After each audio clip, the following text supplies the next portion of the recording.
All right. Hello, everybody, and welcome back for the fourth time. Well, the third time was not a charm, so this is the fourth time we're giving it a try. Yeah. Going So live. here's the thing, guys. We don't know what happened. We kind of the software, whatever that was working. We tried it last night. It worked fine, and all of a sudden we're not able to go through for whatever reason. So I do not know. I don't do tech. That's why even Elizabeth now had to step outside of here and go deal with this tech stuff as to what's going on. So in any event, we are back here. Our sincere apologies because there are some of you we're waiting. So and usually we don't like that. I mean, I don't want you just to be sitting there. So But we do have a interesting, exciting, and useful show today. indeed. Well, how was your week, by the way, Ross? More than interesting. We do a lot of research in preparation for these shows. Of course. And I was actually shocked when I got into some of this stuff of how complicated many of these issues really are. Yeah, well, that was the reason why we figured this idea of doing live stream every week. I mean, we're gonna be working on making sure three of us be on the live stream here. It's just we couldn't do it this time around. So, but the topics, there are like a host of topics. And last night I was thinking for the live, what could be of interest to our viewers to learn from and learn about and listen to. And the two key topics that came up to mind, at least for me, was why, for example, India is feeling the wrath of the West. The other topic has to do with energy. Oh boy. And here is what I mean by that. Despite what you hear, they are lying to you. Europe still bringing energy from Russia. Understand it's nuclear energy. Yes, it is. Whoa. Yeah, and nobody knew about this one. Because we're hearing all sanctions on the Russian energy, so it's a lie. It's a lie. So, but anyway, this is what we're gonna be discussing today. And before we launch into this, like we always do, guys, we're gonna just talk, Russ and I, briefly about these topics, and we're gonna open up the floor for your questions. So please make sure to put questions. So Elizabeth's gonna be helping us here from behind the scenes here with the questions. And also, please type in on a chat room where you are joining us from, what part of the world you are joining us from. So how about if we launch into this, Ross, by talking about why India is feeling the wrath of the West? Let's do that, because this is more than interesting. And it's India actually standing up tall for themselves. I mean, imagine the concept of the Indian government standing up for their own people. Oh, I know. And by the way, speaking of India, most people do not know the role that India played, throughout the history. I look at it from one aspect, and that aspect has to do with the languages, for example. Oh, yeah. Yeah. Arabic language is originated from Sanskrit in India. I was very surprised when I found that out. That's how old the civilization of India. So, and speaking of India, while I'm thinking about it, do you guys know that today China broke a deal between Iran and Saudi Arabia? You know the real fear here, right? Peace might break out. Oh no! I know. Given how they are in Saudi Arabia and Iran. I wrote books on both countries. I'm very familiar with the Middle East. I spent a few years there when I was working back in Washington, so I really understand. I think the fear of the West, now that China broke this deal, as a matter of fact, today, the diplomatic relations between Saudi Arabia and Iran is going to be reestablished. So the next step is for the foreign ministers of Saudi Arabia and Iran to meet so they can decide on the day where they're going to exchange ambassadors. Wow. But here's the big surprise to all this. And I tell you why now. The West is going to be very concerned. It is already concerned, but they're going to try to undermine that. What do Iran and Saudi Arabia have in common? Both of them are OPEC members. Second, what does China is interested in Saudi Arabia and Iran for? Oil and energy. But joining BRICS. Oh, yeah. Can you just imagine by the time Saudi Arabia and Iran, and I believe they will, join BRICS, what is that going to do to the global economic order? And how are they going to be paid? Oh, that's the big thing, Ross, because the financial aspects of it is the key.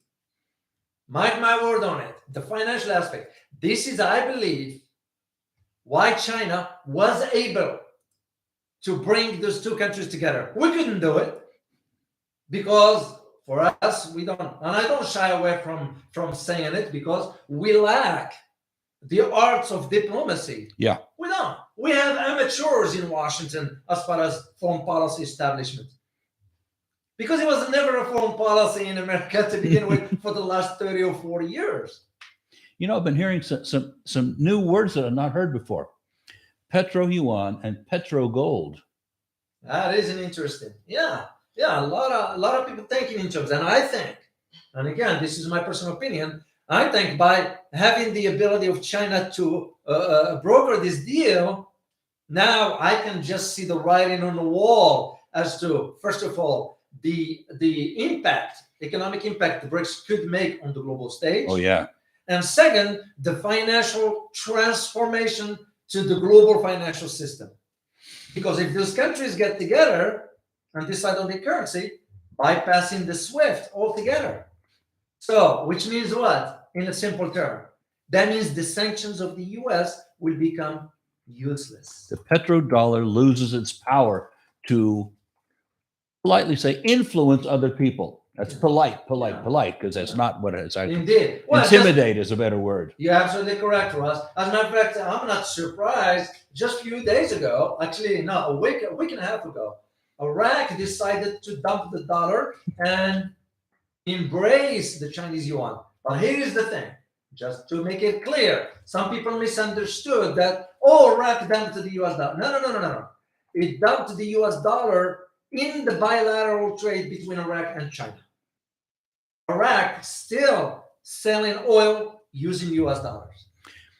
It's not an easy transition moving away from the SWIFT dollar system into any other system. It's complicated. It is indeed. I had the interview with Richard Turin, which we're going to release for you. It was an interesting conversation. Rick was able to really break it down. It was an eye-opener for me. So just watch out for that interview. We're going to release it soon. So, if people don't know who he is a remarkably well-informed, articulate person. He knows what he's talking about. He's worth your time, effort, and energy to get to know him. Exactly. And he lives in Shanghai. So he is at the heart of where the financial transformations are taking place. So, and speaking of Iraq, while I'm thinking about it, the moment Iraq announced that one, guess what happened 5 days later? U.S. Secretary of Defense went to Baghdad. We all know what I mean. It's not a laughing matter. Because I argued, Ross, are we going to be seeing U.S. troops back in Iraq? That's the fear. I mean, I'm actually at a loss for words when I hear the level of stupidity that's going on.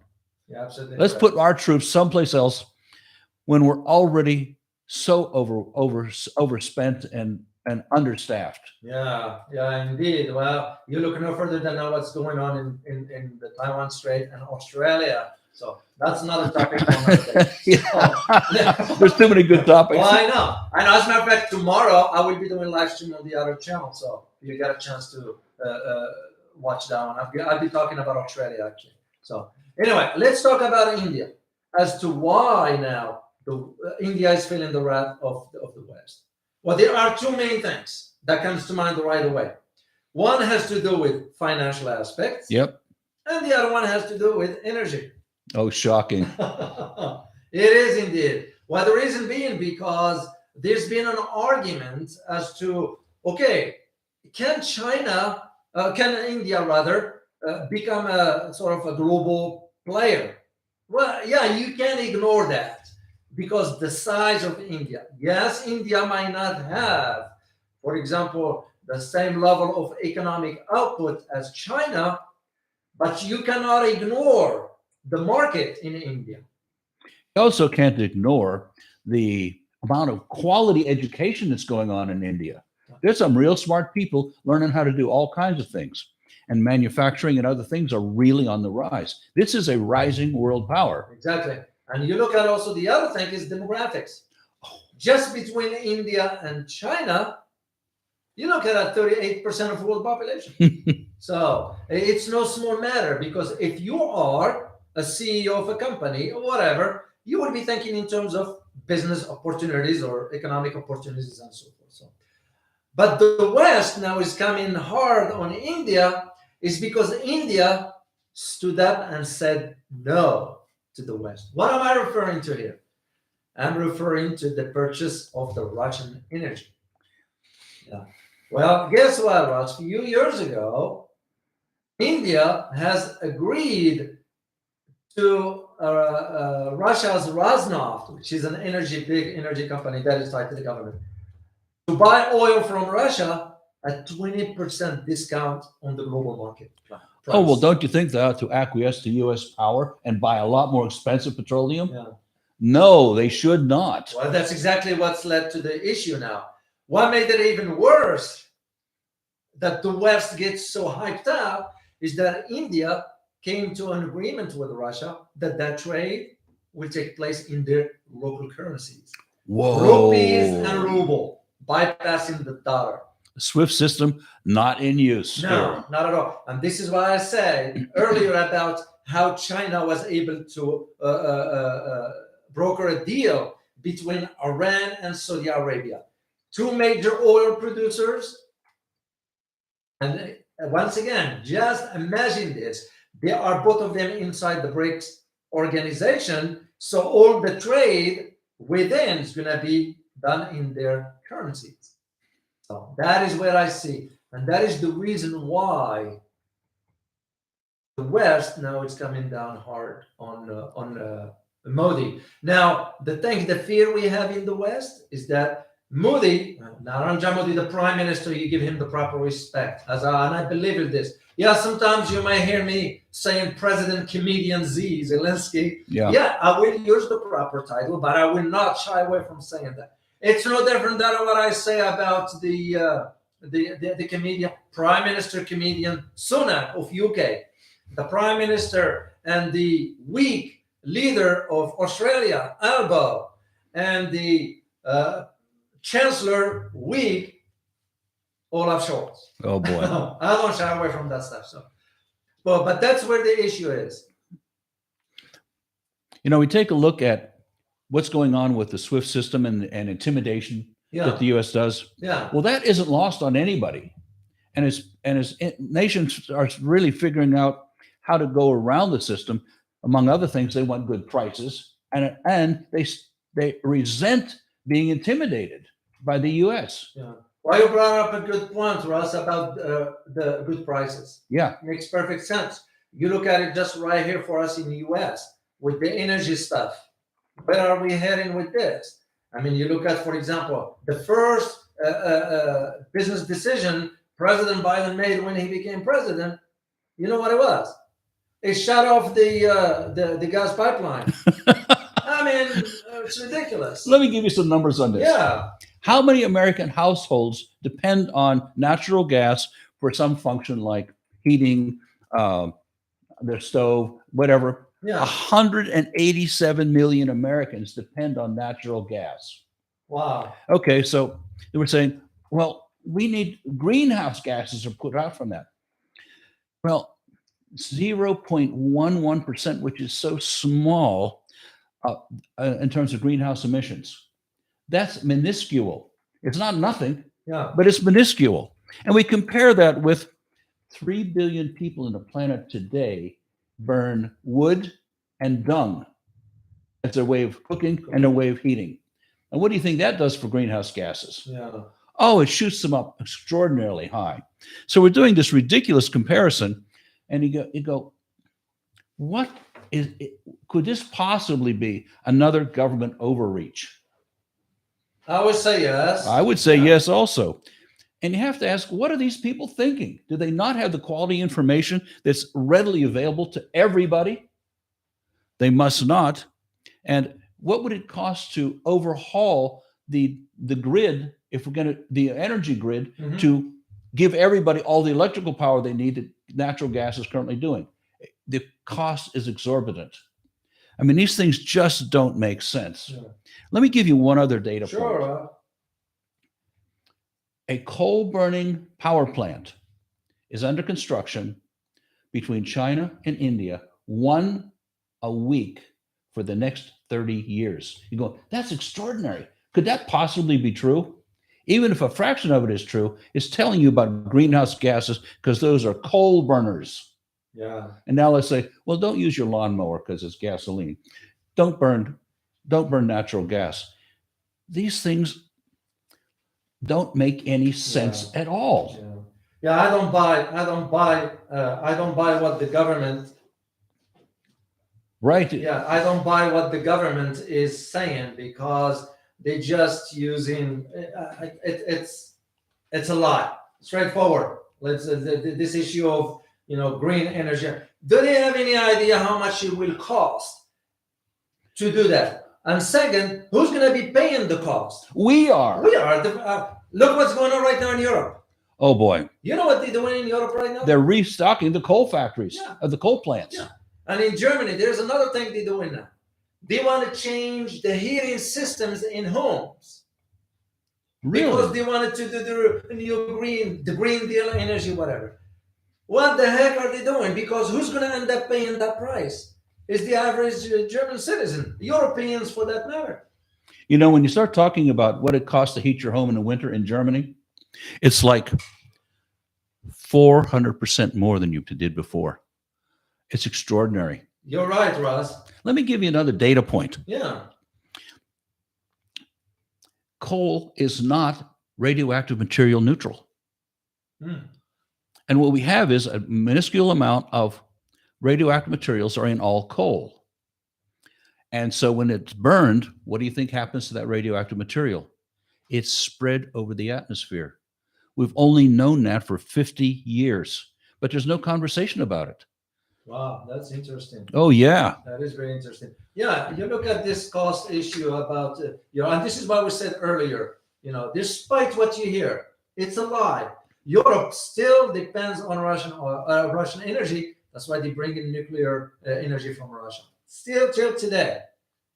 And will you think about Europeans embarking on these policies, failed economic policies, is the citizens that end up paying the price. You look at now, I heard some demonstrations going on now in some European countries, like, for example, in Portugal. Yeah.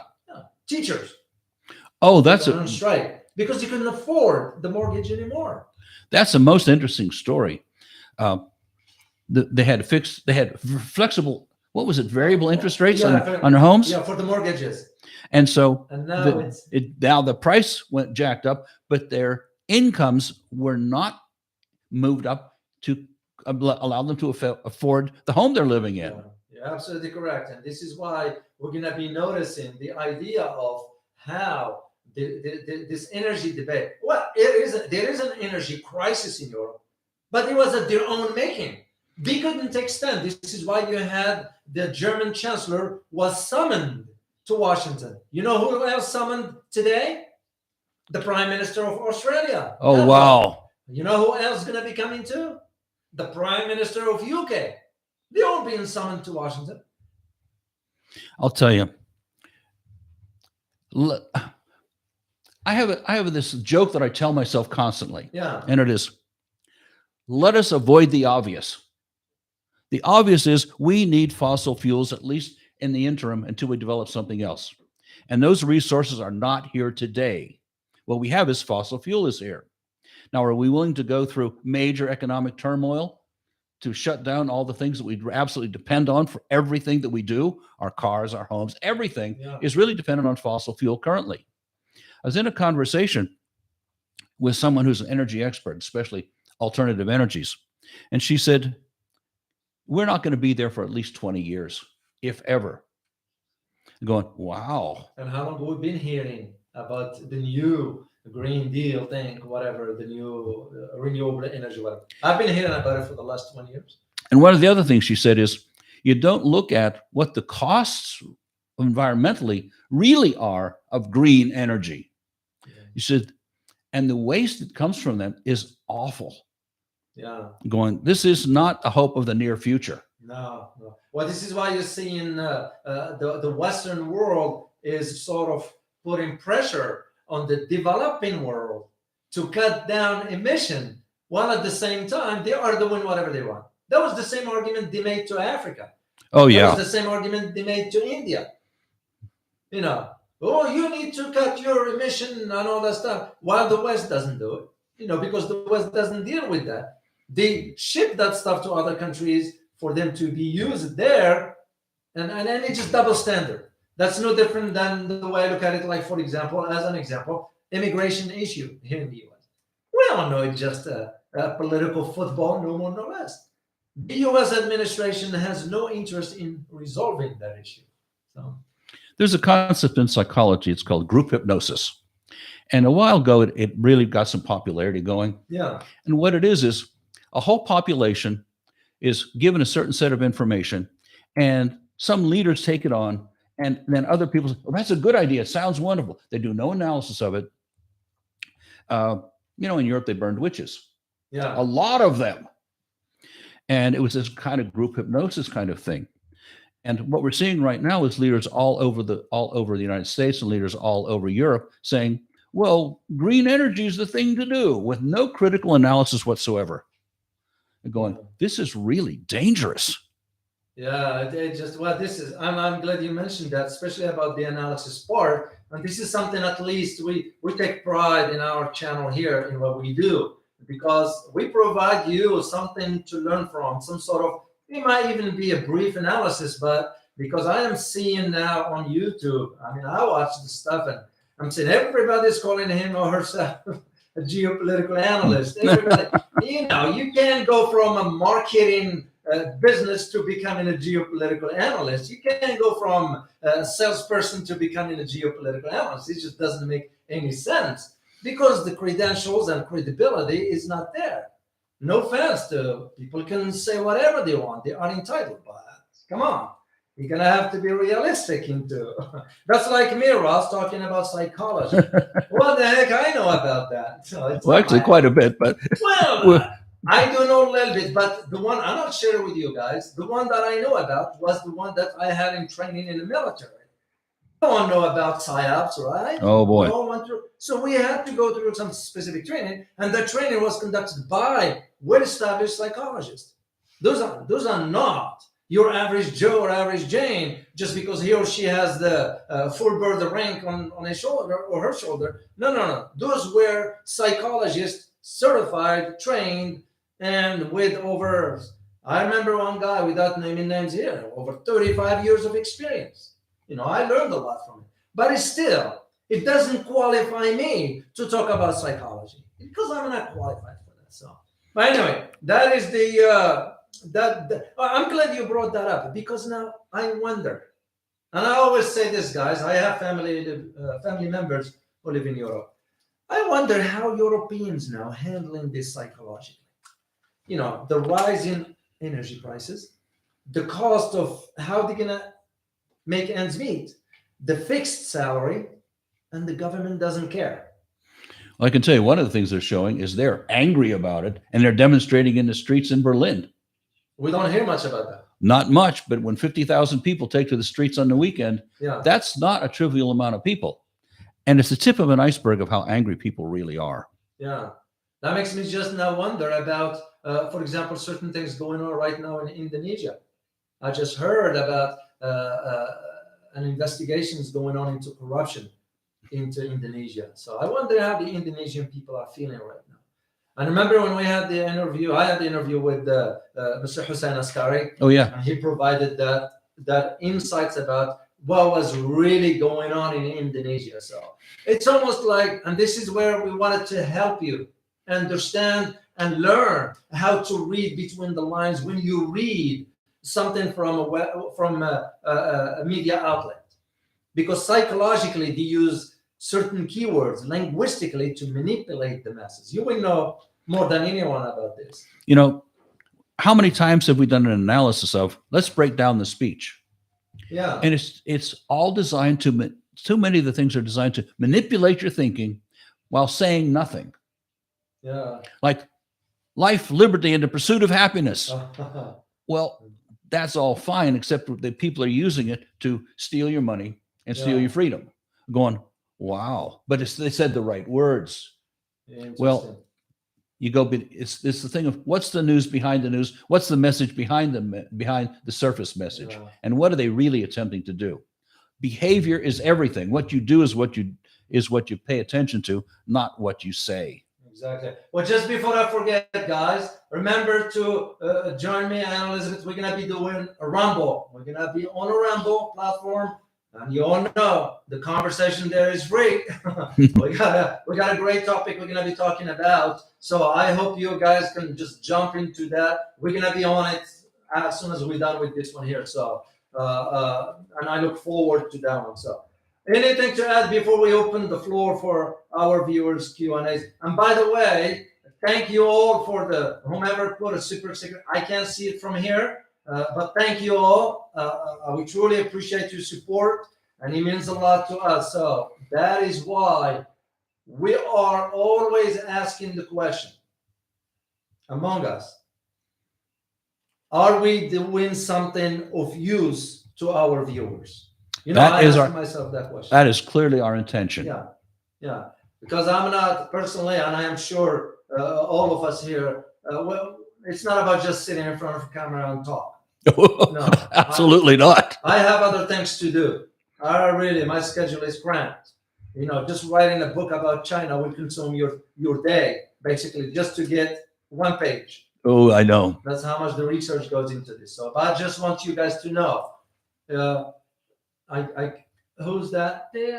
Boone. Boone. Hey, Boone. Hey, Boone. Boone's been with us since we started. I know. I recognize some names, guys. You've been with us since, and we thank you all. We thank you all. No difference there, all of you, because without you, we won't be here. Yes, we don't have the million subscribers. We don't care for that. We care for the quality of the information you receive, because, like I always say, I'm not here to talk about kitty cats playing. If you want that, you go look elsewhere. Well, that's the truth. I know. You know, I just can't. You know, but if I am to spend time here, I'd rather spend time with our viewers so they can learn something. That's the way I look at it. Well, let's see if there is any questions from you. We'll answer a few questions. And just to remind you again, we're gonna be on Rumble. Don't miss that opportunity, because we're gonna be talking about a really hot topic. And openly. Yeah, I like Rumble. Yeah. Now we still wonder why we cut off here. It's beyond me. There's another sticker. I can see it from here. Darren Arney. Thank you. Work. Yeah, thank you very much, Darren. We truly appreciate it. Okay. Question. All right. By the way, guys, Elizabeth's gonna be helping us here with the questions. And if you will be kind, just put Q or questions so she knows it's a question, not a statement. Okay. And Ross, can you re-say this after? I can't get to a microphone. Sorry. Okay, guys. I will. Question from Tony47. Tony47. If and when China sends lethal weapons to Russia, what can the U.S. do in response? If and when China sends lethal weapons to Russia, what can the U.S. do to respond? And if it's more sanctions, will the EU comply? And if it's more sanctions, will the EU comply? Well, that's an interesting question. First of all, sanctions on whom? Yeah. China? It would be a big mistake for the U.S. to do that, because all China needs to do, which will do, is retaliate first, and second, shut down the products that come here to the U.S. from China. And you will see what the price is going to become here in the U.S. And trust me, if there is anything in American system that will push people to the streets, is when it hits their pockets. Yeah. So, and second, if China wants to sort of send weapons to Russia, so what? We are doing the same. We're sending weapons. The whole Europe's sending weapons to Ukraine. So who are we to dictate the terms? It's a sovereign state. They can do whatever they want. Okay. Next question is from Boone. Oh, thank you. I'm going to try this, guys. Next question is from Boone. Would Korea be unified if the U.S. would stop provoking it? Would Japan and South Korea be able to deal with North Korea militarily? No, the short answer is no. And the reason being because despite what you hear, there are elements in the military in South Korea that would prevent that from happening because they are influenced by the U.S. outside. Oh, The yeah. best example I can give you is Philippines. Second thing is that North Korea is a client of China. So if North Korea does that, that means it turns its back on China and Russia. And North Korea will not want to do that because the survival of North Korea depends on China. There are some geopolitical dynamics that's going on behind the scenes. That's why I don't see that happening. And third element to all this, North Korea now has nuclear weapons. So why should the effort it puts in acquiring that, sharing it with South Korea? That's why I don't see that happening anytime soon. One other thing to consider is those people in power in North Korea, Yeah. of course, they're addicted to the power, as everyone in power is. Yeah. You think they're going to give up their power? No. Not a chance. No, not at all. As a matter of fact, here's my thinking. And again, I think outside the box. Hypothetically, with the tensions that's rising up right now in the Taiwan Strait, I don't want to use the term prediction because predictions can be very, very dangerous. It's a dangerous term. But my thinking is, should that conflict become a militarized one, I just see how North Korea will support China. That's what I see. Yep. Yeah. So, no, the short answer again is no. Okay. One more question. This is from Jack Robert. It's nice to see you again, Jack. Jack. Iran and Saudi peace is the first for the Middle East. When powers are rising, U.S. in World War II, they built and made peace. Falling powers make war. Will the U.S. push for a new war against Iran? Oh. A lot of great questions, Jack. Yeah, truly. The thing is I wrote 2 books. I'm sure you're aware of, for those who do not know, that I wrote in a few books, but 2 of them, one of them about Iran and one of them about Saudi Arabia. And what's interesting about it is in both books, I made the argument for why China could take the lead in the Middle East from the US. I argued this in the book. And the reason being now you're seeing that China brokered the deal is because, like Jack said, and you're absolutely correct, using history as my guide, if it weren't for access to energy from Saudi Arabia, Japan would have won the war in World War II because we had access to energy, Japan didn't. Now, I could see the same scenario happening. And imagine this, why the Saudis agreed to China's proposal, and once the Saudis and the Iranians become part of the BRICS, and if there is a war or military tensions in the East, Saudis will say to the US, no, we don't want to give you oil. You can just see those dynamics. I know it's a scenario, it's a hypothetical, but the possibility is there. So China made sure that it's rising on the global stage, not through a military policy, but a rather diplomacy.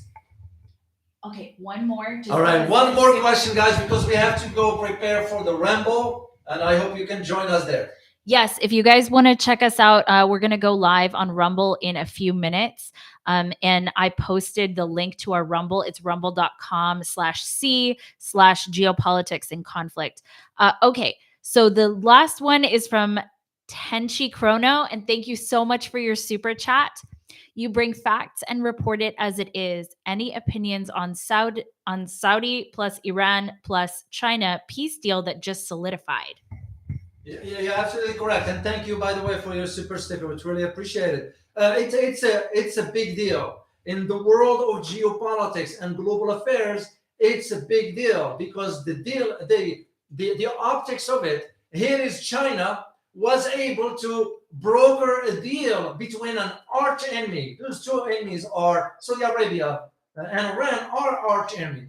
But what gives China now more credibility is that we didn't side with either or. We approached it from a neutrality, given the complexity of, for us in the West, we don't even understand the difference between a Sunni and a Shiite. Saudi Arabia is a Sunni, Iran is a Shiite, but for China, this didn't matter. What mattered was that China was able to bring them together, and now they're going to be exchanging ambassadors and resume their diplomatic ties. That's, to me, it's a win-win for all three. And it's a win-win also for diplomacy, something we lack here in the United States. And I'll say it straightforward, because we have amateurs in Washington that deals with foreign policy, not a well-seasoned individuals. Any final thoughts, Ross, before we check out here? I'm ready to go to Rumble. All right. Well, I hope you guys enjoyed this. We look forward to next Friday. Thank you all for your super seekers and support and the intelligent questions. And as always, remember, prepare yourself for changing world order. Till next time, guys. Bye-bye.